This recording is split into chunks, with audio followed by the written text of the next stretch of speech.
Black Americans are 29% less likely to own a home than white Americans. Why is that? How do we fix it if we should? Oh boy, that's a deep answer. Why is that is a tough one to answer. I think there's a lot of historic systemic racism that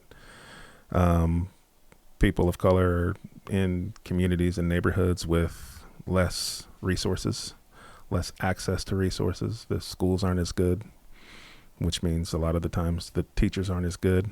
The school systems. Yeah. I mean, let's call it what it is. Like I think it's broken. Yeah. Right.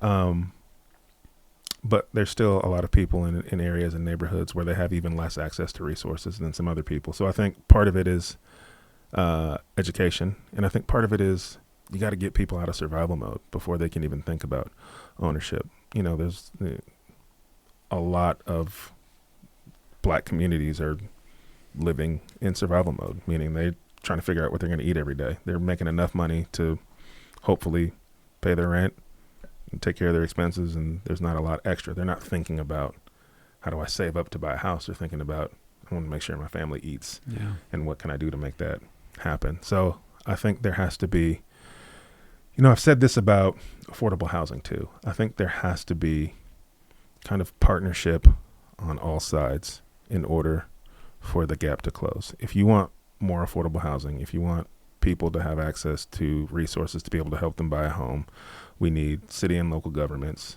to work with builders and developers and investors. We all have to be working together, because if the city's going to provide incentives for investors like me to go and build or renovate properties in neighborhoods where people of color live, then it makes it more affordable for me to be able to do that, because investors have to make a profit or else we can't do it. And so if there's programs that allow me to take and invest my dollars within the community, which builds housing for people within the community that they can afford, and then the city and local government provides education around what you need to be doing from a credit perspective in order to be able to qualify.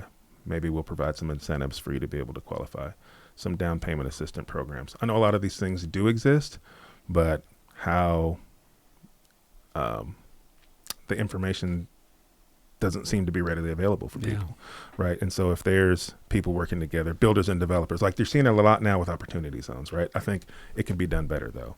Like if there's opportunity zones, but where we're going to build affordable housing, and there's some requirement that a certain amount of people, like here in Hawaii, right? If you're going to be able to, like if you can buy a property here, there's some rules that say you have to be 50% Hawaiian in order for you to be able to buy some of the properties, right? It's things like that. We've got to be able to provide, the government needs to provide opportunities and education and then incentives to people who are out here investing in these communities so that it all works for everybody. Because right now investors are saying, I want to build affordable housing, but I can't afford to. Yeah. Right. And so I'm going to go build the thing that's going to make me the most money. Dude, I got a friend out here in Hawaii who was trying for years to build affordable housing. And there's this plot of land. He owns the plot of land. Mm-hmm. And for years he was trying to build, it was like 32 units of affordable housing on there.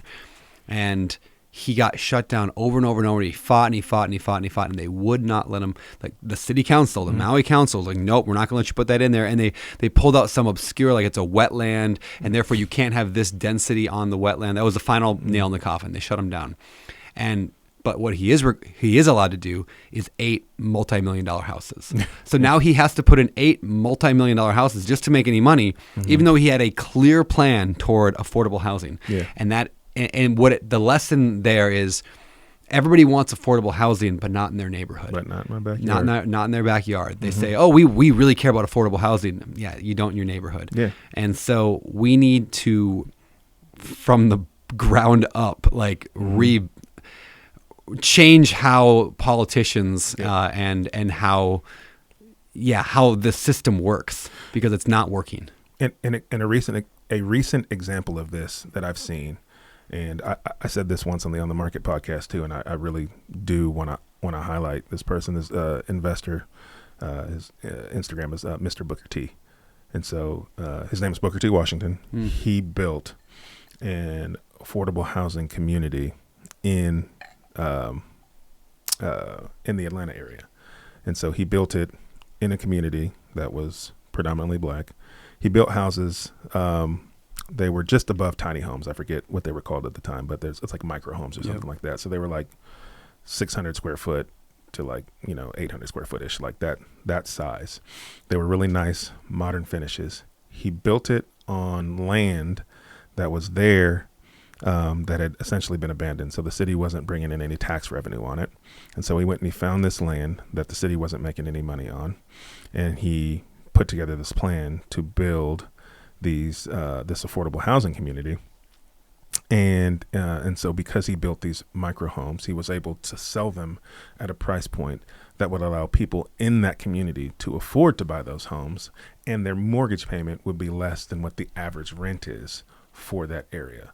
And it was a win-win all the way around, because now the city is making money on the land.